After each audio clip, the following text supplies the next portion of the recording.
and welcome to the sermon again here in March. It's good to see everybody here and having all the folks available to watch. As you all know, we record this for posterity reasons. We'll put that on our YouTube channel as well. You can find all of our past sermons there. And as I promised, I am getting through all the backlogs, and there are at least 2 sermons going up every single month right now to catch us all the way up. So I'm still on it, but we'll see how I'm doing in June. Theoretically, I should still be on track. My name is Andrews. I'm the Hierophant of the Church of Witchcraft.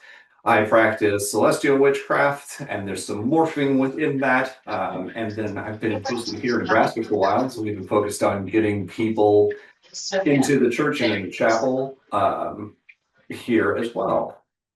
The last sermon that we had was the Enduring Flame, and the Enduring Flame was about how we maintain our magic, which then flowed from Navigation Magic back in January, and Navigation Magic was about how we set our intentions. So if we go in order, how we set intentions in January, what we're going to maintain in February, and now we're going to find out what we're doing this month, which is related to awakening and restoration. So this is part of the continuing trend as we move through the wheel of the year. And specifically, tonight is about what you cannot carry, what you have not yet cleansed. We have talked about in the past the 3 C's: cleanse, consecrate, and charge. And so if you want some more in-depth things about that, you can go look at that sermon as well. But we're going to touch on some of those themes here too. The spring equinox reminds us of a sacred truth. Before new life can grow, we have to make sure the land is prepared beforehand. It has to be cleansed, as well as renewed. An essential teaching that we tend to work on is that in magical practice, we have a simple order that we generally follow, especially when we're working with any tools and that kind of a thing. And that, again, is the 3 C's, which is cleanse, consecrate, and charge. A lot of people start this at the end of the path instead of at the beginning of this. So they just go straight to the charging thing. Let's just get the magic going and start moving us forward. The problem is that they're trying to carry power and purpose before they've prepared for that exact thing. And again, you cannot carry what is uncleansed. Technically you can, but if you do, it's going to probably have results that you don't particularly want.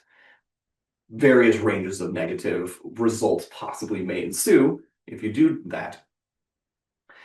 To begin, we cleanse the tools that we will be utilizing in our practice. Items like memory, intention, as well as emotional residue. The emotional residue and these 3 things can really come to bear when we're talking about our tools.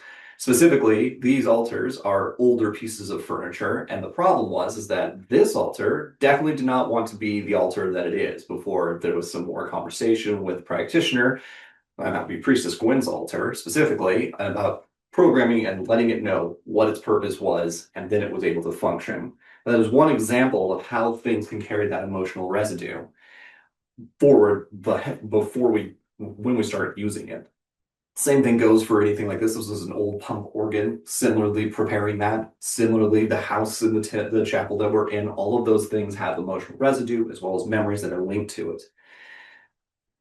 This is true of our items and the tools that we're using, but it also holds true for people and the individuals that are working with witchcraft.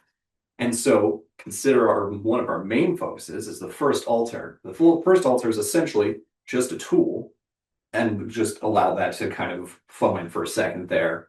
The first altar is where we take in magic to ourselves, make the transmutations, and then put it forward for our manifestation. Similarly, that is one of the operant tools that we are using. The first altar carries lots of things, clearly. You can carry expectations from others that you might have. You might have unresolved grief or other patterns that you don't want to be moving forward. And you also may have unexpressed emotions specifically, and those things get really bound up. Think of things like anger, jealousy, or unrealized potential, things that you want to get but haven't yet realized. You also may have identities that we've adopted to survive, and that's a touchy one, right? And some of these things that we're talking about, the identities are the things that the roles that we play in our own lives. So whether that's a brother, an aunt, a sister, an uncle, a worker, whatever that is, those are identities that we hold. And some of those we adopt to survive. And it doesn't have to be as, deep as anything, but if you're working and that's one of your identities, you're working to get the dollars or whatever kind of currency you're working with to survive. And that's part of those identities. What's strange about a lot of about all of these things specifically is that often we are carrying these without an awareness that we're actually carrying those things or what they even might mean for us. And in terms of this awakening and restoration, awakening reveals what we are carrying, and that isn't always comfortable. When I was writing this sermon, I also recalled that this kind of sounds a lot like shadow work to some extent. So this is kind of giving us some of the meat behind what shadow work is. A lot of people say, do your shadow work, right? What does that mean? Meet your shadow, whatever. This is kind of what they're talking about, this awakening, and it could go by many names, but it's revealing those things that we're carrying, that we might not want to be carrying, or things that we picked up along the way that we aren't presently aware of. And to be present, like we've talked about during Flame, is that we want to make sure that as we're going forward, we're partnering with the cycle, partnering with ourselves, and that we're not trying to dominate. The cycle of dominance is not going to help us in this endeavor of trying to awaken ourselves. What that means in this context is that you have to ask yourself, what am I holding? Where might this have come from? And does this thing belong to me? And in no small terms, there are a lot of things in this chapel that don't belong to me that we're just storing, but that's okay because we're kind of here to be a repository for that. But also on an emotional, internal, kind of intrinsic level, asking yourself why you're holding on to certain things and if it belongs to you, and also where did it might have come from. Not everybody's intending to put these roles onto you or identities or give you these kinds of baggages, and it's often an unspoken thing that just happens. And that's totally normal, but it's checking in with yourself, being aware with yourself. All of that is part of that awakening aspect. There's a burden of discovery here. At times, we carry it, we carry something that isn't ours. And at other times, we need to take the dust of experience and it will obscure what we have.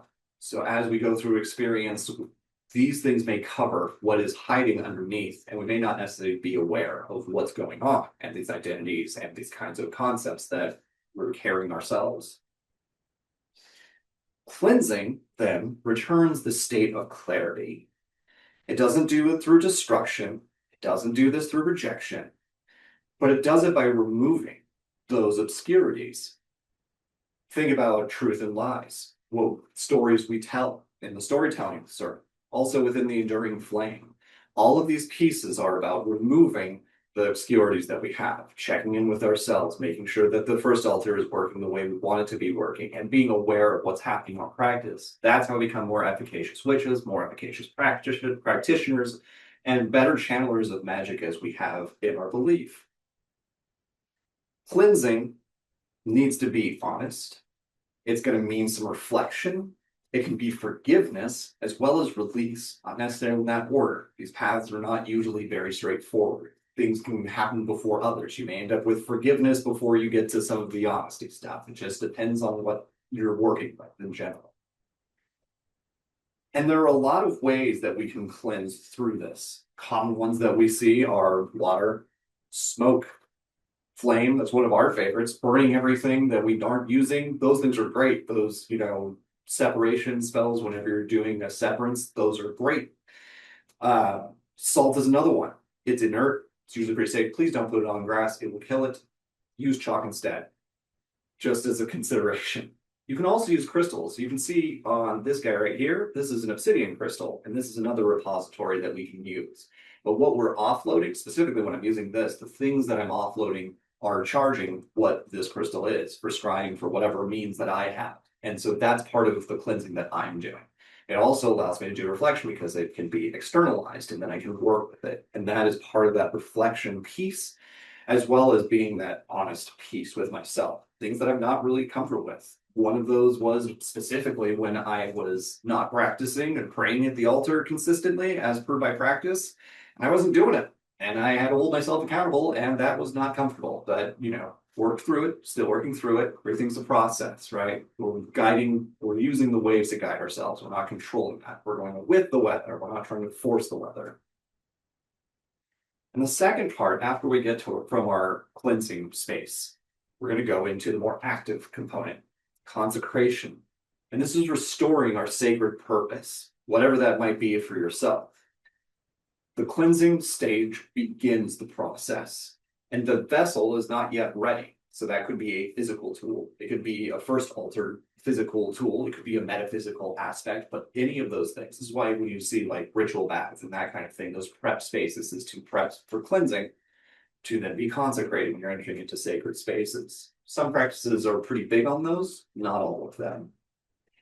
Consecration dedicates something to an aligned purpose. This is where we're giving an instruction, right? This is the kind of partnering conversation that we're having back and forth with the magic that we're working with.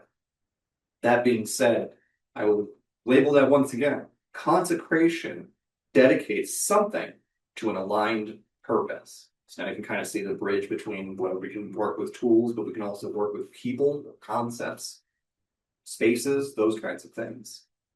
Once that dust of experience, all that detritus that's around you is gone, we can ask ourselves, what is any of this stuff for?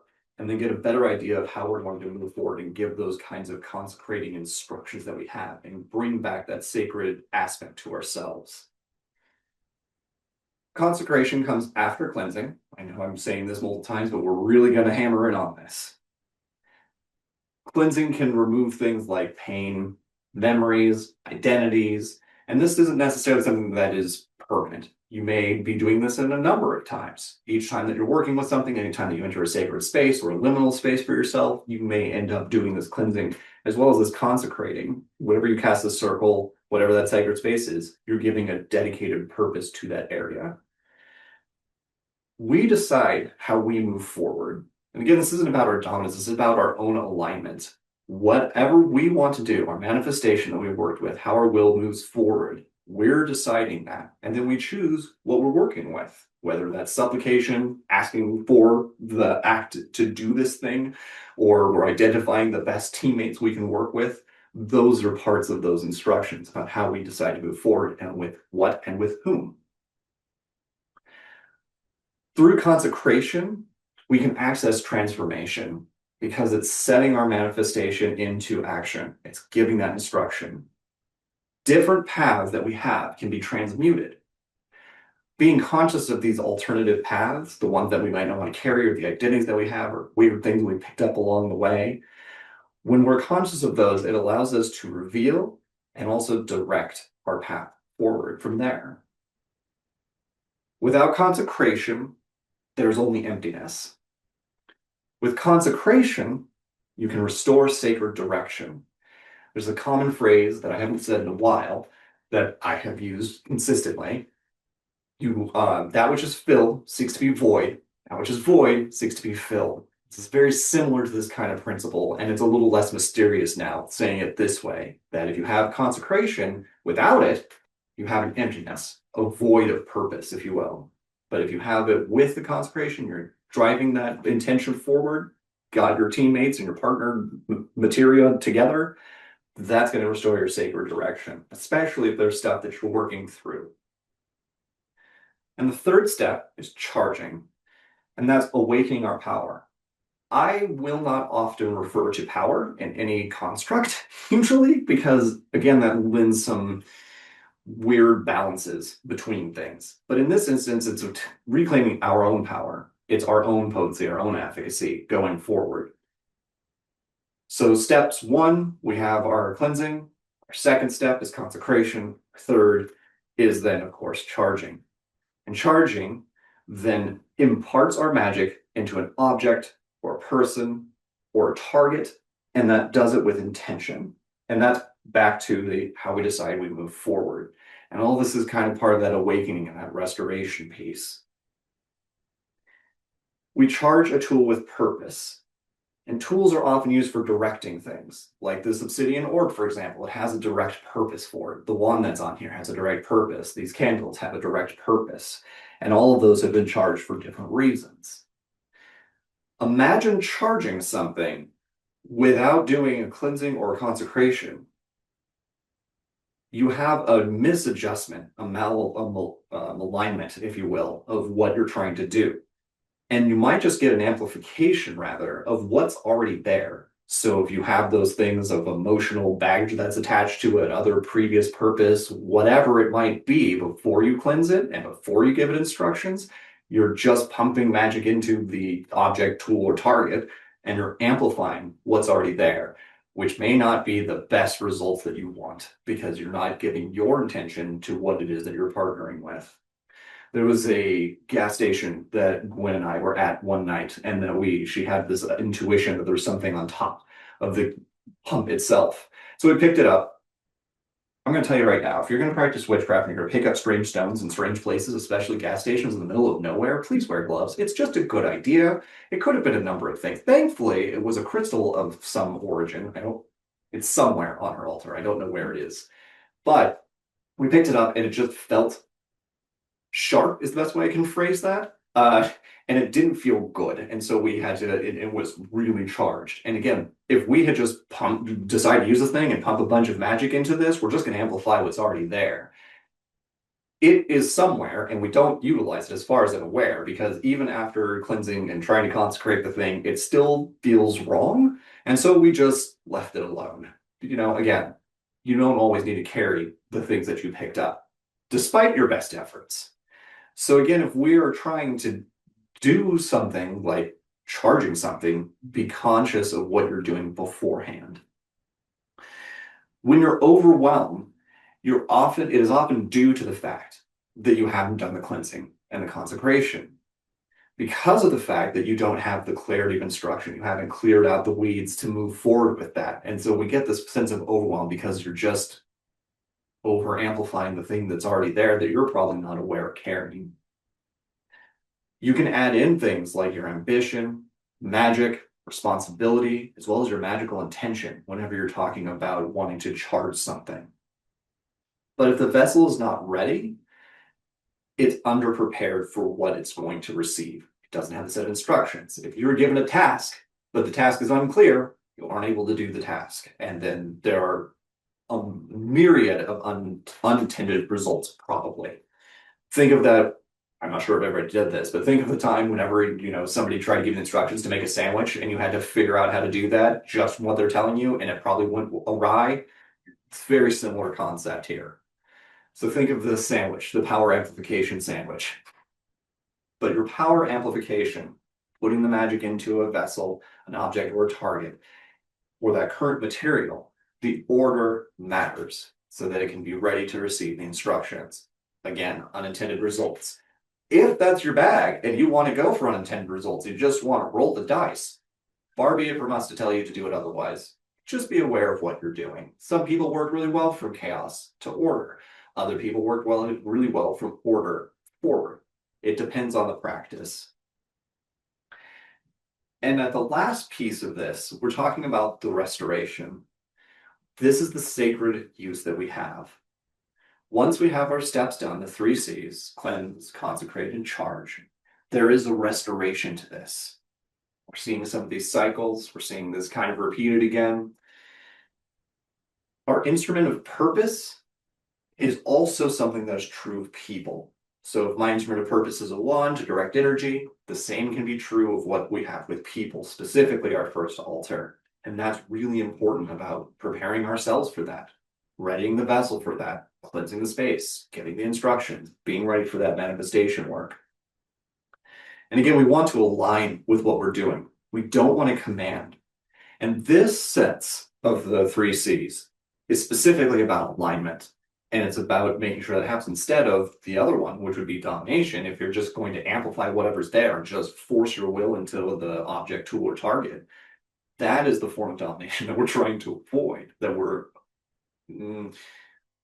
suggesting that you might want to stay away from for better results, for clearer results, for this true identity of yourself and your own witchcraft. Restoration is able to do great transformative work. It can turn wounds into wisdom. It can take grief into compassion. It can also take survival into strength. These manifestations of transformation that we have through these kinds of steps is part of what witchcraft is. It's how we do our manifestations, how we move forward, and we work with a bunch of liminal sources. We work with tools, without tools, natural energies, magical energies, take your pick.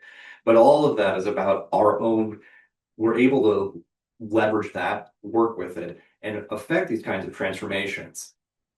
I'm not saying you're going to be able to make a chicken turn into a cup, but we can take some of our unintended things and make them into intended things, if that helps understand things. You can also do this for other people in your community. The same is true for the self, but it's also true for other people. With a caveat, it is much more difficult trying to do this for somebody else. This is one of the reasons why witches generally shy away from casting spells for other people on their behalf. Precisely because of the reason, if they're not set in a way that's stable, this restoration, all this 3C business, and then if they're not secure themselves, working with another person who's also not secure themselves, trying to get a result is desperately tricky to manage. And so when you're asking, if you ever ask a witch for a spell, this is the reason they're probably declining, among another litany of other reasons that could exist. But this is a big one. And I think that not everybody's aware of this, but I feel like there's an intuitive nature to which is understanding why they tend to shy away from that. It's really hard to shape somebody else's transformation when yours isn't ready yet. And we're never going to be done. This is always a work in progress. So it's never going to have an infinite point. But that's helpful to know as we move through this year, as we move through the cycles of awakening and restoration. The past isn't erased through this transformation either. It becomes refined as well as empowered. And so that restoration is really strong, and our transformation capacity there is really important for us. And this is the consistency of practice that we're seeing. I'm not saying do it every day, but some consistency within your own practice is helpful, especially when you're trying to realize these kinds of aspects. And now for the spring equinox and our rite of earth. This is where we're going to marry these concepts together. The earth follows these same cycles. Yeah, right? Like, this is why I'm hammering this so hard, because the 3Cs have the same way with Earth, depending on which hemisphere you're in. We're the northern one, so it's going to have its own cycles and rhythm. But the same cleansing, consecrating, and charging is a cycle that the Earth is also experiencing. Winter, for example, cleanses, and with decay, all the things that are unneeded is removed. That's our cleansing step. Spring is a time for consecrating the earth. The land is ready for life, the sun charges the land, and then the seeds start to awaken. Starting to see this pattern now. And this mirrors the sacred work of witches too. So as we're mimicking these cycles in our own practice, the earth is moving these things in its own cycles. And then when we're aligning these things together, both the practice of witches in this way, the way that the earth moves, the way the universe moves, you start getting this alignment, this harmony. And that stream is what we're trying to tap into. And the closer that we're aligned this way, the more efficacious we're going to end up being. And so lastly, we want to prepare our vessels. What is it that you're carrying is a really strong question. The next thing is, what is ready for consecration? Because not everything that's cleansed is ready to be consecrated, right? Sometimes when you clean the vessel, it's not ready yet for instructions. It needs some time to kind of wait for that. Timing spells is a great option too. And third, what power are you holding on to before you're ready? Is there any of that magical amplification that's happening unintended, right? Are you feeding into identities that have been given to you or carrying other things that you unintended to pick up? Don't just feed into those. Go forward with those, with that tension and that awareness. We cannot carry what is not cleansed successfully. Just like the earth can't prepare anything if we don't have the things that are unneeded, all the detritus removed to move forward in the springtime. And then we see that blossoming and fruiting coming up here soon. Once we are cleansed, once we are consecrated, we can charge with purpose and power.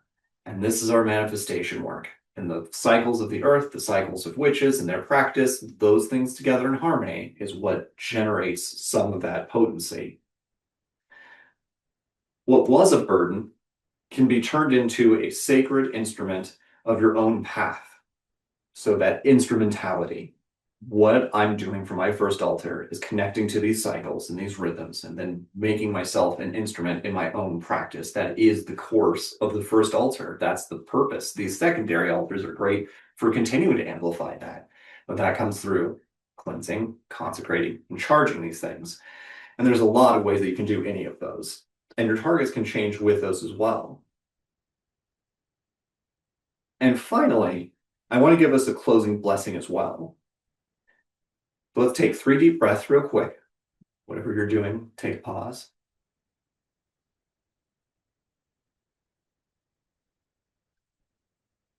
May you have the courage to cleanse what burdens you. May you have the wisdom to consecrate what remains. And may you have the power you carry be charged with clarity, purpose, and truth. Thank you again for watching the sermon here with the Church of Witchcraft. Glad to see all of you here. Hopefully this reaches you. Feel free to leave a comment below or send us a message or give us a phone call and talk to us. We'd be happy to hear from you. And again, thanks again for listening to this as we move forward in the spring equinox of 2026.